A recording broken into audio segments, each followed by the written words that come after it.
All right. Well, good morning, everybody. Thanks for joining us. To start off our coffee talk this week, we have Ellen again, who's joining us to share a little bit with National Nutrition Month. Ellen?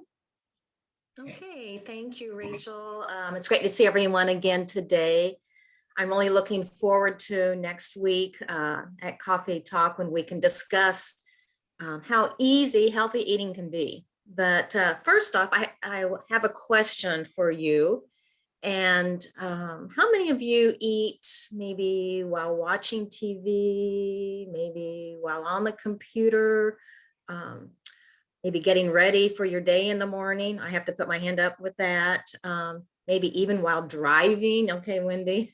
So yes, we all do some of that, if not a lot of that, throughout our day. I have an assignment for those of you who will be coming back next week. Before we see each other again, I want you to eat at least one meal, try eating one meal without any distractions. No TV, no computer, maybe a little bit of background, soft, relaxing music, maybe, but no distractions, and really focus on the food. And then if you'll just kind of jot down kind of your feelings, your reactions about that type of eating. And then we can talk about that again next week.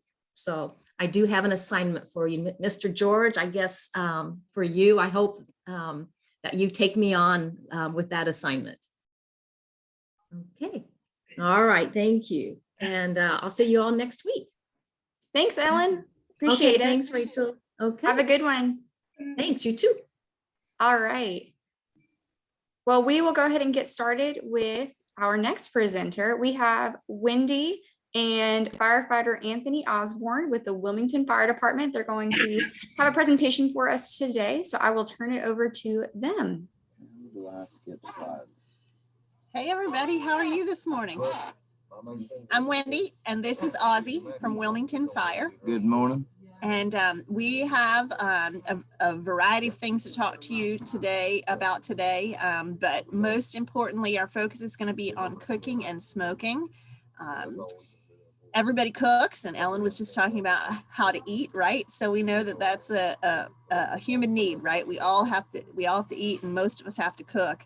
And the smoking is something that some of you either may participate in or know somebody that participates in. So either way, it's good information. But Ozzy and I are going to tag team the slides this morning and share some of our wisdom with you and give you some special offers at the very end. Let's see how we move these slides here, Oz.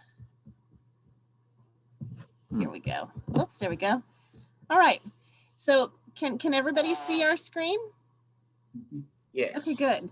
So Oz, you want to talk about this slide a little bit? Yeah. So, I mean, it's pretty self-explanatory, but it's actually not as commonly known, surprisingly. But yeah, so we respond to all different types of incidences. Obviously, fires, most importantly, cooking fires, electrical fires started by cigarettes, any kind of fire, everything that catches on fire, vehicle fire, brush fire, house fire, so on and so forth. But we also respond to the wrecks.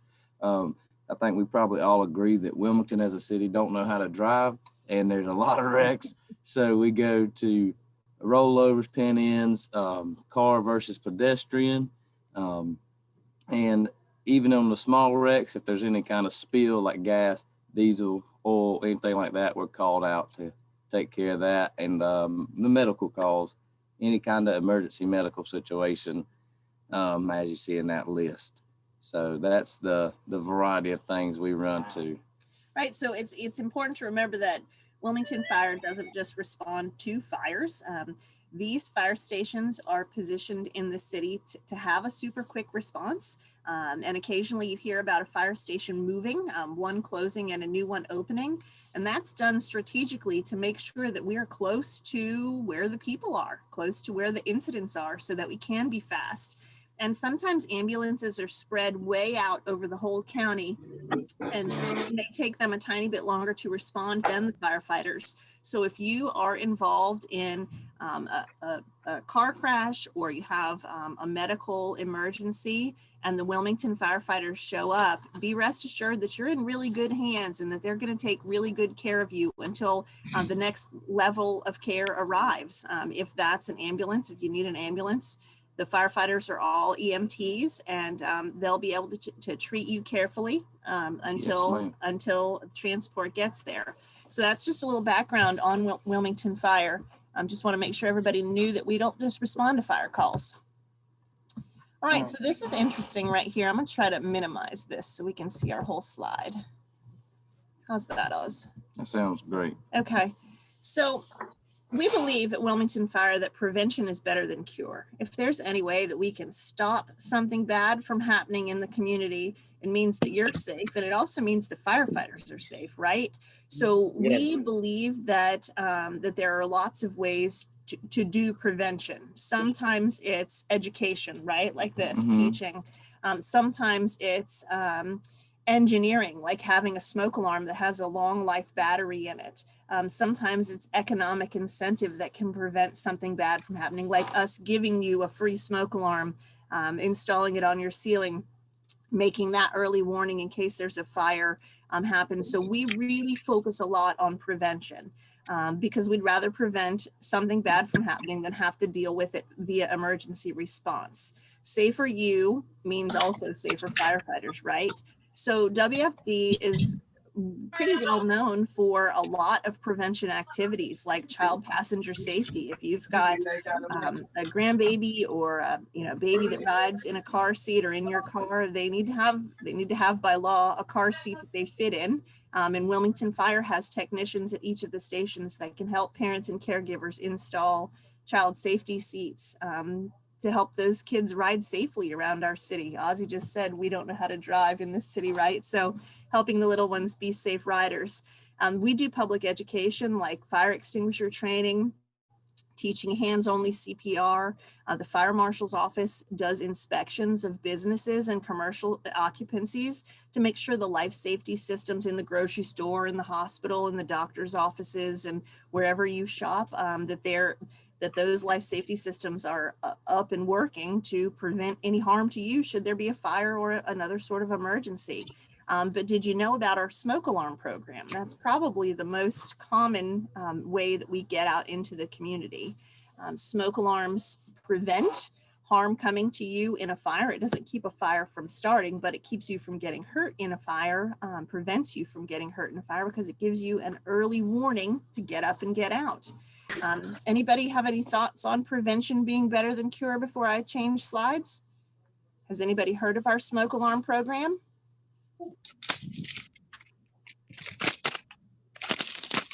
All right. All right, Oz, you want to talk about this one? Sure.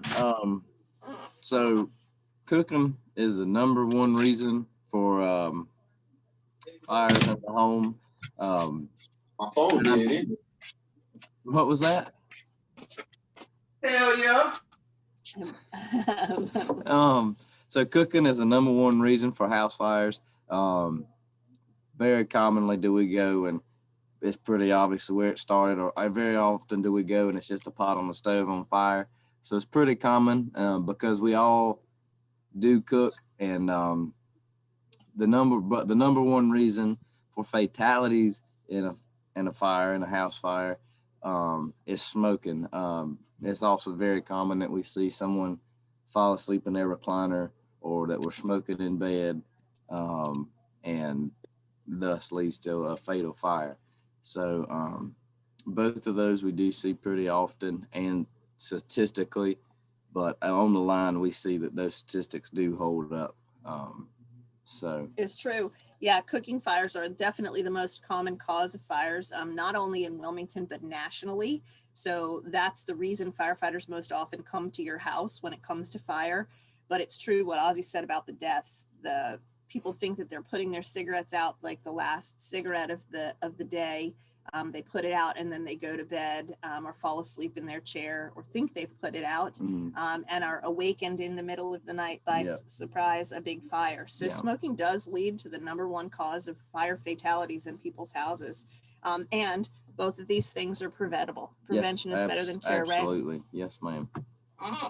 So let's talk about cooking first. So I think two things you need to know. First of all, the risk is that cooking is dangerous. Anytime you have something that gets heated, that is part of the fire triangle, right? Heat causes fire. Yeah. So no need to cook on high heat. Like slow your roll, slow and steady, right? If we could outlaw French fries and chicken, two of the most delicious foods on the planet, we would probably reduce our cooking fires by half.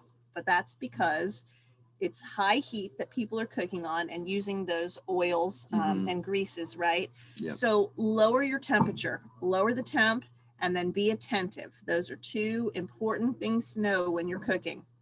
Lower temperature, slower cooking, right? Slow and steady, but then avoid distractions like your telephone, like your computer.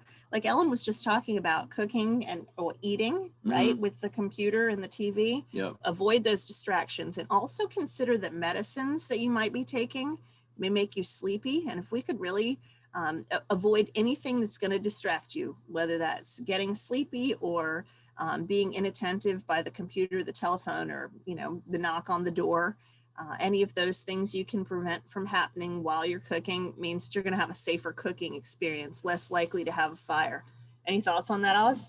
I think it's vitally important as well to stay in the kitchen and not wander out into the other house or do other things. I think while the stove or oven's on, it's extremely important to stay in the kitchen. That way you stay engaged and in that high risk situation. I know it sounds silly to call cooking high risk, but it really is. I think it's important that you stay there and stay engaged with what's going on. Absolutely. You know what I'd say? I'd say if we're thinking about like cooking a turkey, that low heat, that slow and steady, that lower heat, longer time is probably a less dangerous scenario than broiling something or frying something. It's those high temps that really are super dangerous, but Ozzy's right. Stay there and stay attentive. So let's talk about smoking. So we know smoking's bad for you, right? But this is going to be our safer smoking talk right here. We know what the health risks are already, but what about the safety risks, Oz? Right. So we all agree that maybe say smoking's not bad for you and those around you, but when you do smoke, there is definitely a safe way to do it. For instance, do not smoke inside, because there's everything in your house is combustible all the way down to the foundation. And that is your asset. That is your home. And it's just safer to just go outside and smoke. That way you don't put your home and your assets at risk. And when you're outside, making sure you're not flicking the ashes onto anything combustible like pine straw or dry grass or anything like that. Just being aware of your surroundings. And then when you go to put the cigarette out, make sure it's all the way out and that you're putting it out in something like an ashtray and being as safe as possible with that and not putting it out in somewhere, like I said, pine straw or something like that. And then when you go to dump your ashtray into the trash can or whatever, making sure none of those are still going or anything like that, whether you got to pour water in it or not. But those would be some just side tips or just tips if to make safe and just a little smoker, making smoking a little safer. Anything you can add to that, Miss Wendy? Well, I want to mention, you see the bullet that says fires, loss of life and loss of property. So the firefighters' two main jobs are to preserve life and property, ma'am. Right? So think about smoking related fires or any fires for that matter. The number one job of the firefighter and the number one job for you would be to prevent loss of life or, you know, prevent an injury. And the secondary thought is the loss of property. If you get burnt out of your house, those are all your belongings. Those are your clothes, those are your cooking utensils, the food in your fridge, the knickknacks, the photographs. I mean, think about all those sentimental things, right? Yep. So preventing fires keeps you safe, but it also keeps your belongings safe too. And notice the bullet point that says injuries to you, the ones you love, or your neighbors. Imagine you're in a multifamily, like an apartment building or something where your neighbors are literally attached Yep. to you. Yep. Their behavior could potentially directly affect you, your safety, and the safety of the things and the people that you love, right? So we consider those things when we consider prevention of fire, not just for you, but for the people that are around you. Absolutely. Yep. So Oz mentioned these things already, but where to smoke? Smoke outside. Don't smoke inside. If you have any sort of medical oxygen in your house, don't smoke. Don't light a candle. Don't use the pretty little incense burners. No extra heat when you've got Absolutely. medical oxygen. Absolutely. Don't smoke around kids. That's, of course, because of the secondhand smoke, but also because they're curious. And maybe the leftover lighter that you've just put down on the table or the ashtray with the hot butts could potentially be a burn scenario, or they could move it and it could combust those hot embers. Don't put cigarettes out in potted plants. Have you ever responded to a fire that somebody had a? Yes, I have. Yes. More than one. So the soil that you put in your potted plants is oxygenated, like it's stirred around and has ingredients in it to make those plants super healthy. But it is absolutely the wrong thing to put cigarettes out in, because in fact, a lot of that material will combust, right? Absolutely. So avoid putting cigarettes in potted plants. If you know somebody that does this, tell them, no, don't do it anymore. Ozzy already mentioned, but don't put your cigarettes into landscaping. We live in the land of the pine, right? And that pine straw is super combustible. So avoid putting those hot embers into the landscaping that could affect life and property, right? Absolutely. So have ashtrays. So if you've got guests, or if you go out onto your deck or balcony yourself, that they don't, or you don't, throw cigarettes off the balcony into the ground below. Just because it leaves your site doesn't mean that it stops being a problem, right? And then never smoke in bed or on cushioned furniture. Ozzy mentioned this too. It's easy to fall asleep, but also all the materials around you, like in your fluffy bed or your comfy sofa or chair, that cushion, that the seating, the pillows, the foam that's all wrapped around you, making you cozy and comfy, is very, very combustible and could cause major harm, not only to you, but of course to all of your property as well. Yep, absolutely. Thoughts on that? No, ma'am. That's a lot of info. Okay, because smoking is the number one cause of fatalities when it comes to fires in people's houses, we're going to keep talking about this. Put your butts out. That's our little tagline right here. Put your butts out. Be sure that when you're finished smoking, you or whoever you're going to give this info to after today's talk puts those cigarette butts or any smoking material out completely. Ozzy mentioned putting cigarettes in an ashtray and then making sure the ashtray is either wet or completely cold before you dump it into the trash. Don't leave things that are smoldering. I mean, sometimes you see an ashtray that has a little smoke still coming out of it, although no one's smoking a cigarette. You know where else you see this? In those butt depots sometimes, those tall containers with a little smoke coming out. If you see smoke coming out of one of those, cigarette disposal things, you got to let somebody know, the manager of the complex or the business where you see that, because it means that needs to be cleaned out. I mean, there's a fire happening inside that butt depot. And then also have safe ways to dispose. I know we're repeating ourselves a bit, but the idea of this being the number one cause of fatalities really makes us nervous. And the fact that it's preventable just by education like this is important to us. So making sure you're disposing of your smoking material in spots like an ashtray. Avoid using plastic water bottles, right? Use a real receptacle instead of some makeshift receptacle. And I would be careful too, that has to be dedicated towards an ashtray.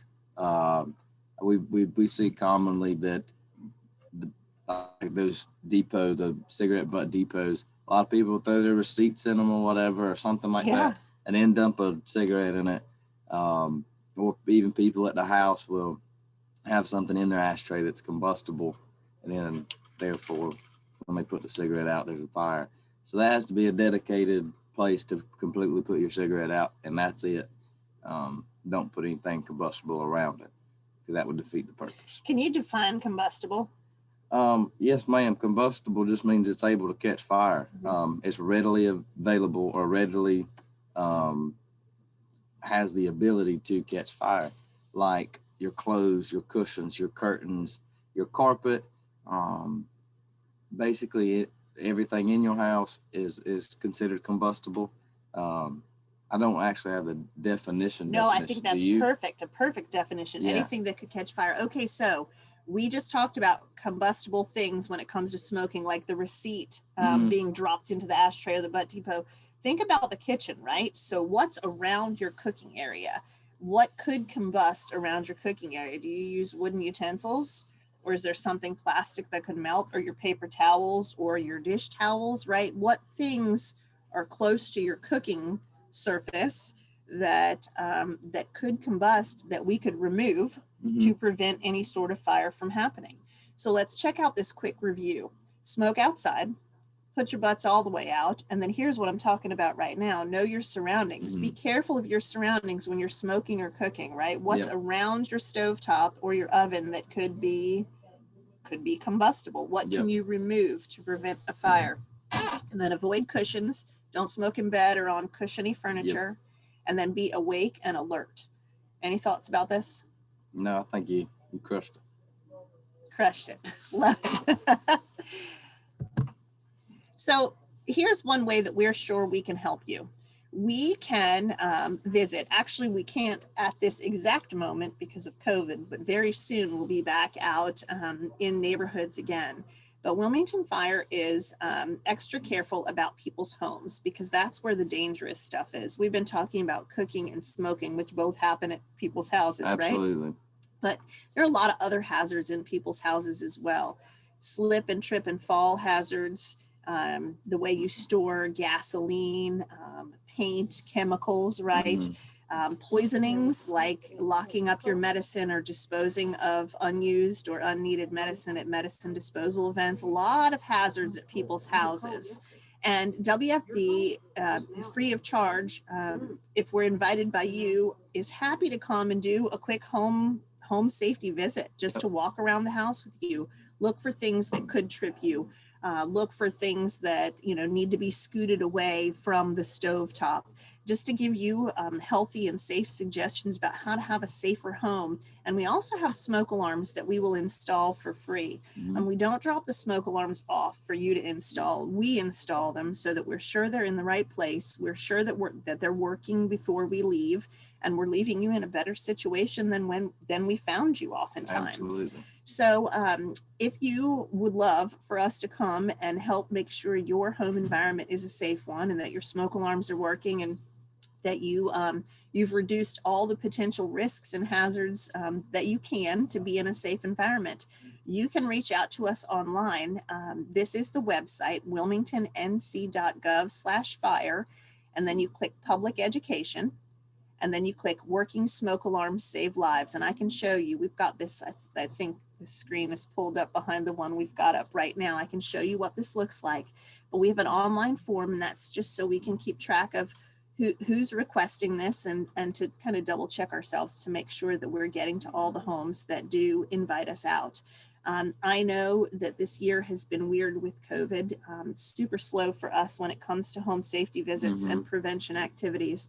But we're looking forward to spring and summer and really getting back out into the community to make sure that everybody's houses are safe and healthy. So let me see if I can find, I'm sorry, I'm reaching over you, Oz. No, you're good. Let me see if I can find this. I want to do a new share. You see where it says? I don't see it. I don't see it either. Okay. Can y'all see all the stuff we've got pulled up right here? Totally crazy. I'm going to try to do one more thing here. Let's go right to Google. Can you guys still see my screen? Rachel, can you see our screen? No, it looks like it's the slideshow still. Okay. It's just not full screen of the slideshow. Here we go. Can you see There that? we go. Yep, that Okay. worked. All right, so this is City of Wilmington's Fire Department page. We've got a lot of stuff going on this fire department page right here. So this is wilmingtonnc.gov/fire. And if we scroll down just a bit, you can see that recently some of our firefighters, including Ozzy, he's super famous now, read stories to kids online. And then also, this is firefighter Daniel Garay, who is doing strike team vaccinations for folks that are homebound. So WFD reaches out in a lot of ways, not just fire, as Ozzy mentioned at the beginning. Here we go, is another vaccination effort. But I was going to show you these squares right here. I said, find wilmingtonnc.gov/fire and then click public education. And then if we scroll down a tiny bit here, you'll see working smoke alarms save lives. That's how you get to us to request a smoke alarm. See this smoke alarm request form? And it's going to take you away from the page into our smart sheet form that's going to land in Ozzy in my inbox, so we know where we need to go. So you put your name and your address so we know where we're headed and a way to contact you.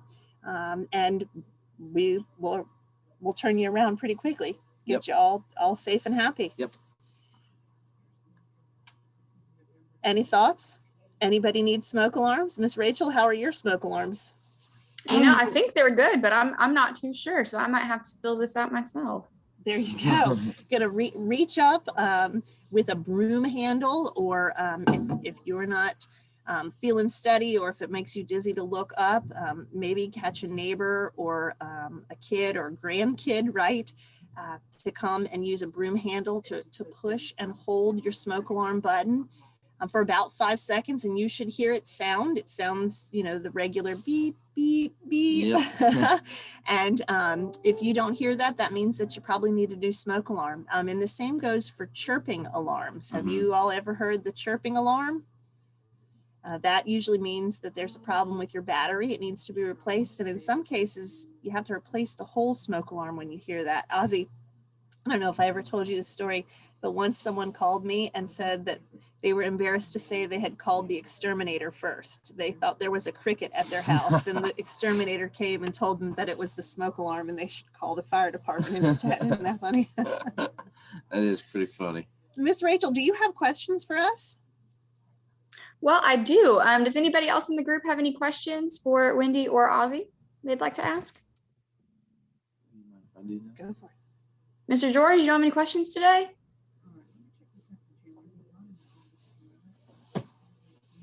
Well, I have a couple. I was thinking about it, and what do you recommend people do if they have leftover cooking grease? Oh, Thoughts on that? yeah. Cooking grease. See, Mr. George, I knew you had a question. I just needed to tell it. I just wanted to see if it's different from my version. Okay, all right, let's see. About what to do with cooking grease? What do you do with cooking grease? Well, I'm going to tell you that we work a lot with the Water Authority. The CFPUA they're the people that own the fire hydrants that the firefighters use to put out fires. And they ask us repeatedly to help share the message, do not pour it down the drain. Do not pour grease down the drain. That clogs up the water system and ultimately hinders every part of the water operation. And it slows CFPUA down. So do not pour grease down the drain. I would store it in a container or keep it on the stovetop off the heat until it's cool, right? And then scrape it out into a separate container for disposal in the trash can. But we do have a lot of problems with cooking fires that stem from grease, but also from slips that happen when someone spills the grease on the floor. So let the grease cool on the stovetop, slide it off the hot eye, and then dispose of it, get it out of the pan once it's cool. Mr. George, is that what you thought? Yes. Good. We're on the same page. Yes. Awesome. I have another question. Sure. So what would you recommend people do if something catches fire in the oven? In the oven. You want to take that? I would recommend, as long as you're comfortable with it and you're not putting yourself in any harm's way, to turn the oven off. And then remove yourself from the house and call 911 and we'll check it out. And the same goes for a pot on the stove if it's on fire. If you feel comfortable and you're not putting yourself in harm's way, you can put a lid on the pot or turn the burner off, and then remove yourself from the incident and call 911. Yeah. So yeah, keep the oven door closed, microwave oven door closed to not let any more oxygen get in there. And like Ozzy's saying, put that lid on top of the pan, which will take away the oxygen. And if you can slide it off the heat and turn off the heat, perfect. Yeah. Yep. But by no means do we want you to put yourself in harm's way to do any of that. If the fire is bigger than like a small trash can, just get out, and we'll be there and try to keep it to minimum damage. Miss Brenda, what do you want to say? Unmute, Miss Brenda. Ms. Brenda, you're still muted.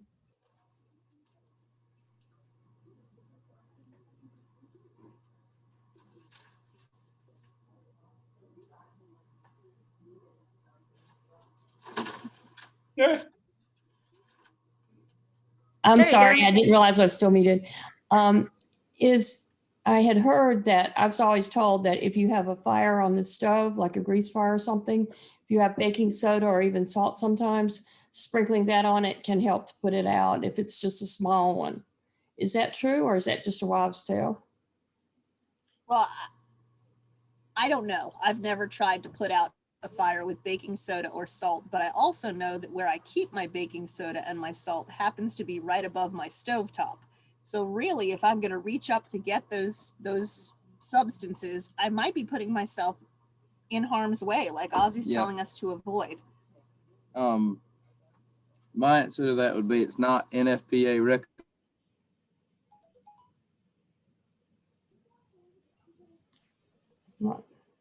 Oh no, I guess we lost him. He froze up. Froze. But that's not the probably not the recommended way to do it. But if the fire's out, we're happy. Just don't put yourself in harm's That's way, right. right? That's right. Yeah. I'm going to tell you I'm going to recommend use that lid like you talked about Yes, before. ma'am. You know what though, Miss Brenda, if you add sugar, what's going to happen? If you accidentally grab the sugar instead of the salt, what's going to happen?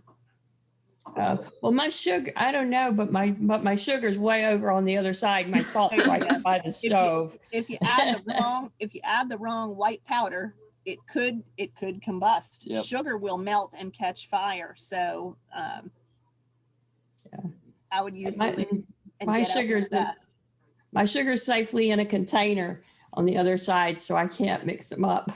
Good. All right, what else Awesome. you got for us, Rachel? Okay, so if someone does not have a fire extinguisher in their home, let's say they're renting, or they just don't have one, what do you recommend that they do? You want to talk about it? You want me to? Yeah. Okay, let's talk about renting real fast, just because you said that. If you are in a place that you're renting, it is your landlord's responsibility to make sure you have working smoke alarms. So if you are in a rental situation right now, apartment or other, and you're not sure if your smoke alarms work, call your landlord and say, hey, just want to double check. That's important. If the landlord doesn't respond, let us know and we'll make sure your smoke alarms work. But it is an important thing to know your landlord's responsible for that safety feature. So for a fire extinguisher, we would recommend that all households have a multi-purpose fire extinguisher that's called an ABC extinguisher. You can get them everywhere from Walmart to Home Depot to Lowe's, right? I'm sure the dollar store even has some versions of fire extinguishers. Probably. And the way you use a fire extinguisher is to pull the pin, aim, squeeze, and sweep. Pass is the method that we use. But I also want to say that if you have a fire extinguisher that's been sitting under your kitchen sink for the last 10 years, it probably doesn't work anymore. It's not a good piece of insurance, right? Yeah. So if you've got an extinguisher that's been sitting for a long period of time, get it out, throw it in the trash or recycle it, and get yourself a new fresh one. But I want to refer back to what Ozzy said earlier. Do not put yourself in harm's way to use that extinguisher. Your safety, the safety of yourself and the people that you are with, and then secondarily, the property that's in your home, right? Those are the two most important things, your life, the people's lives and well-being that you're with, and then your property. So don't risk it. If you've got a fire that you think maybe needs an extinguisher, instead of staying and trying to fight a fire, get out, turn off the heat if you can, right? Get out and call 911 from the front yard. Get the firefighters coming to you. That's the safest method there. Anything, Oz? No, ma'am. I totally agree. If it's any bigger than a small trash can, or even if it's smaller than that, and you don't feel comfortable or you feel like you're going to be in harm's way, just get out and call us.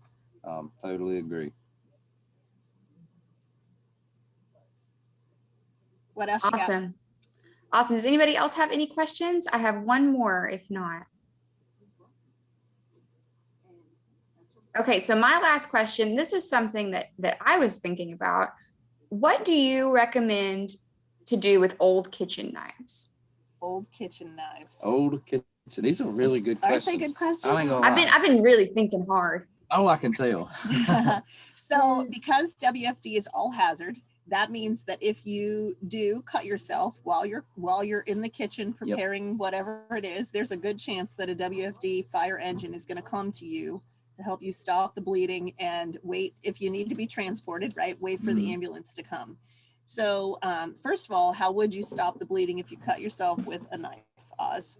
Step one, direct pressure. Direct pressure. That's going to be the first thing. If you were to nick yourself pretty good while cooking or what preparing,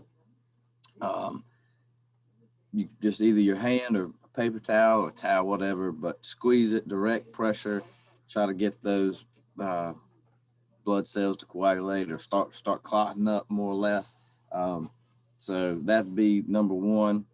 I would probably just keep it there until we get there and assess if, and then we have a list of things past that, but just squeeze it, hold it there, direct pressure, and we'll be there as soon as we can.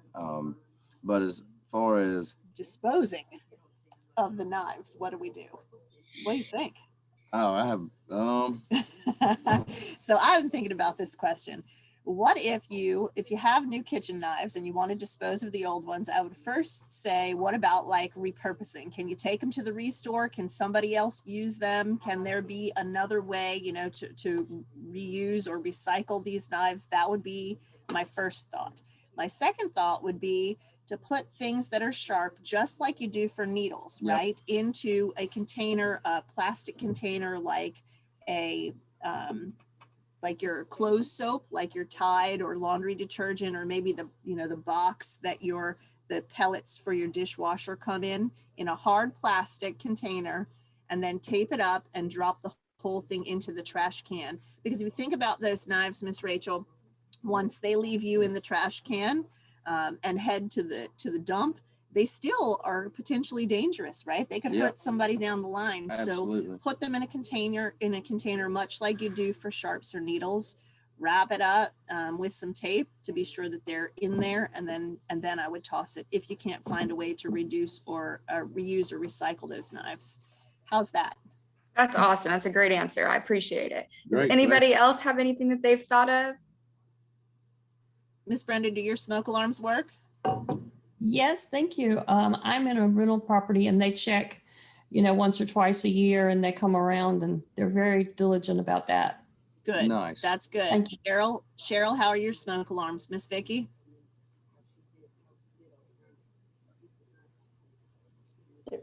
Can you hear me? Yes, Yes, ma'am. ma'am. Okay, we moved into a new house a couple of years ago, and so we have them checked, so we're good.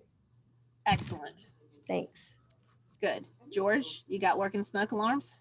Yes, How I do you just know? checked mine Monday. Excellent.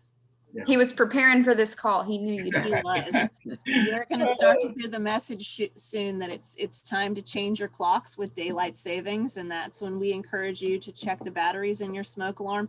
Hey, probably the least known of all smoke alarm facts is that smoke alarms' lives are 10 years long. Mm-hmm.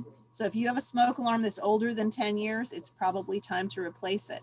That's not because it breaks down mechanically. That's because all the dust and particles kind of settle in on the sensors and make it less sensitive. So if you've got old smoke alarms, it might be time to replace. Oh, I like. What you got?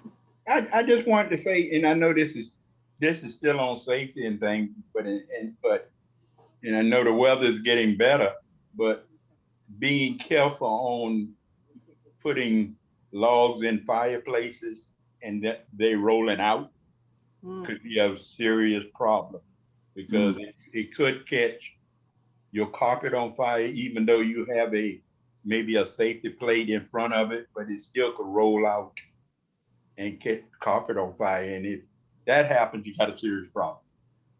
It's true, Mr. George. Heating fires are a very common occurrence in our city and across the state and country as well. So if you think about inside your house, like embers popping out of your fireplace, or even a space heater tipping over or touching something, that's a really common occurrence in the cold weather months. But then another thing to do, if you are living in a place that does have a fireplace or a chimney, now is the time to go ahead and have someone professional come and service that chimney, make sure there aren't any cracks, and, get on their list maybe for fall if they're busy right now, but it's a pretty common thing for chimneys to have fires. Yes, you want to ma'am. talk about that? I mean, I think you pretty much covered it. It's really important to have them serviced and cleaned because fires do catch in the chimney, and the buildup of stuff from the logs. Yeah. And you know what else? Cracks. It takes just a tiny ember to creep into a tiny crack, right? And then all of a sudden you have a fire up above. Yep. And I always feel a little bit like we're dooming and glooming, but really it's just awareness, you know? Yeah. I think you're exactly right. I think that's a great point, Mr. George. You hit the nail on the head there, man. That's exactly right. That could be a big problem. It's good. Yeah. Yeah. Does anybody have anything else? Can you tell Ozzy and I are trying to be socially distant here? Well, if nobody else has any questions, I want to thank you both so much for your time, and we appreciate all of the information that you shared. And I know we will all be making sure our smoke detectors work. If we haven't already, I'll check as soon as I get off this call. So if not, I know who to call. Come help me out. Yes, and please feel free to share this info with your friends and neighbors too. We don't get invited into people's houses unless it's an emergency usually. Yeah. So we are looking for invitations. Invite us to come and help you with safety, and we will certainly do it. If you know somebody that's kind of high risk when it comes to smoking, or they're a terrible cook like myself, right? And they need some guidance from WFD, share this info with them so we can help keep them safe as well. Definitely. Well, thank you guys so much for your time, and we appreciate you and all that you do for us, for keeping us safe. Thank you. Thank you. Thank you guys. Y'all have a great day. Thank Y'all you. too. Thanks. All right. So I only have a couple other things that I wanted to share with the group. The UNCW gerontology program has a special film that they have released that you can view between today and this coming Sunday, March 14th. They are hosting Health and Human Services Week. This film is called Lives Well Lived, and it highlights adults ages 75 to 100, and they have a combined total of 3,000 years between them, and it's celebrating all that they're doing to live their life to the fullest. If you haven't watched it, I recommend checking it out. You can look up online the UNCW Gerontology Facebook page. You don't have to have a Facebook to be able to do that. And from there, it should be one of their top posts. You can also go to the Senior Resource Center Facebook page, and we shared that link last night. There is a password that you'll type in, and then the filmmaker is actually going to be doing a question and answer session. You do have to pre-register for that, and it will be on March 12th, so tomorrow at 1:30 p.m. if you are interested in that. And then I wanted to share quickly with you our seniors in the news that we have for the week. I looked up one, and I thought this was really interesting. It was based in India, actually, and a young engineer in a village he's taken up photography as a passion. I don't know about you guys, but I'm not the most skilled photographer, so that would not be a passion of mine. But he was out shooting one day when he noticed a man that was in a small rowboat. He was pulling trash out of the water. So he took his picture and then walked down to the water's edge to learn more about his story. The man is 69 years old. They didn't really give his name, just N.S. Rajapan. I hope I said that correctly. And he's paralyzed from the waist down. Each day he drags himself to the water from his little shack that he has near the river. And he crawls in the boat and then he paddles around all day and he collects trash. He collects bottles and puts them into his boat. And so the photo was actually of the boat with him in it. And it was completely filled with water bottles. You couldn't even see his body. You could just see him smiling up at the camera, and then it was full of water bottles. So that's what he does each day. People would walk by over this bridge and they would toss their water in, and he very happily paddles over to it. So that's the easiest way for him to move is through this boat.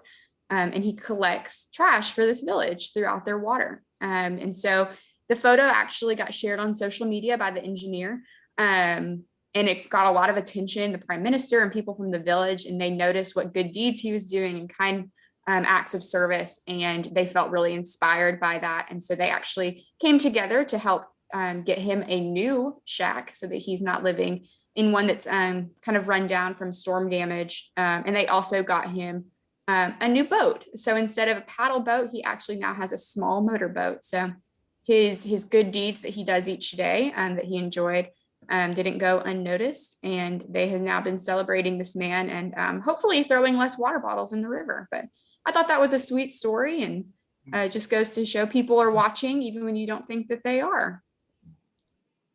Yeah.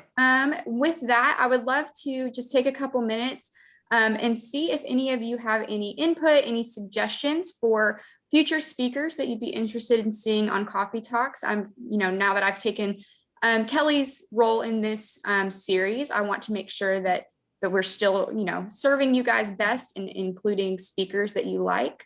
So if you have any input on that, I'd love to hear it. We vote the WFD. You're welcome back anytime.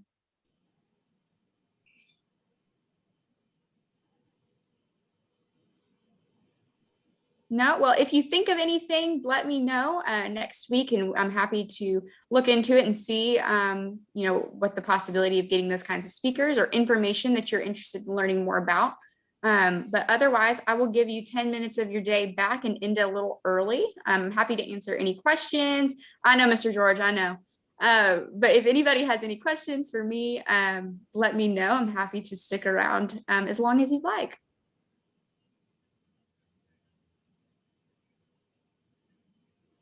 All right. Well, with that, you guys have a great rest of your day and a good weekend as well. And I will see you hopefully next Thursday. Absolutely. Thank you.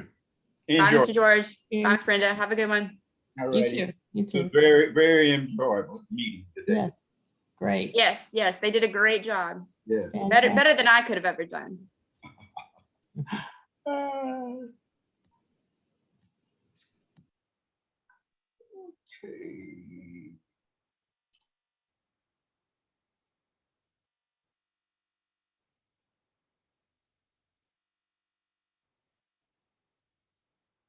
All right, guys. Thanks so much. I appreciate y'all. Okay. Thank you. It was really fun. And Rachel, thanks again for Yeah. helping us yesterday. Of course. Yeah, not a problem. And if you guys Eliminate do, have any other topics that you want to share anytime, please let me know. I'm happy to, we can schedule it out as, as early as you'd like, or we plan on doing this series pretty much indefinitely, as far as I'm aware, just with the program requirements for virtual services. So I plan on keeping this going. So, later Well, on, if I'll there's tell you what. something. Use us as a background. I mean, surely we could schedule some things, but if there's ever a point where you don't have a program, please call Yeah. us. We will definitely fill in a topic. We can do everything from, taking you through a station and talking about fire engines and their responses and, That'd be awesome. like city things, different special teams, any of that, but also home safety stuff too. So we have a really wide